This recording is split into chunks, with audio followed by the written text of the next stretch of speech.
विकेटवरती खेळताना आम्ही पाहणार आहोत, परंतु आमच्या समीबाईचे तुम्ही जीवलग मित्र आहात आणि अगदी जवळून एकत्र म्हणजे माझ्या मते बाळपणापासून एकत्र असाल किंवा लहानपणापासून एका दुसऱ्याला ओळखत असाल, तर एकंदरीत काय म्हणाल, तुमची काय भावना आहेत? 40+ एवढं चांगलं अरेंजमेंट, खास करून या ग्राउंडवरती जे काय तुम्ही सजावट बघताय हे सोपं नाही आहे.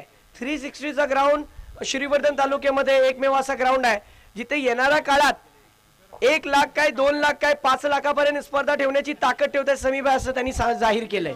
हा नेक्स्ट डिसेंबरला ठेवणार आहेत. एकंदरीत ही जी सुरुवात आहे, या सुरुवातीवरती तुमचं काय मत आहे? पहिलं म्हणजे या क्लबला धन्यवाद, जो हा आपला ग्राउंड तयार केले.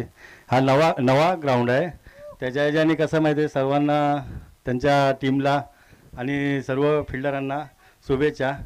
परत आपल्याला सर्वांकडनं आपल्याला हे समीबाईंचा सर्व हा मोलाचा वाटा आहे, तर त्यांना शुभेच्छा. अशाच परत टुर्नामेंट भरत जा आणि सर्वांना खेळायची संधी मिळू दे. धन्यवाद. मी तुमची भावना समजलो मित्रांनो. यांचा बोलण्याचा उद्देश हेच आहे आणि ह्या सरांचा पण बोलण्याचा उद्देश हेच आहे की ज्यामुळे आज 40+चा क्रिकेट नवीदभाई पोपलनकर जिवंत आहे आणि तोच 40+चा क्रिकेट जिवंत ठेवण्यासाठी, कारण की आज जर क्रिकेटची मध्ये दक्षिण रायगडमध्ये क्रिकेटची जर ओळख असेल तर त्याच 40+च्या खेळाडूंमुळे आहे. म्हणूनच आज यंगस्टर आपलं नाव कमवत आहेत. परंतु या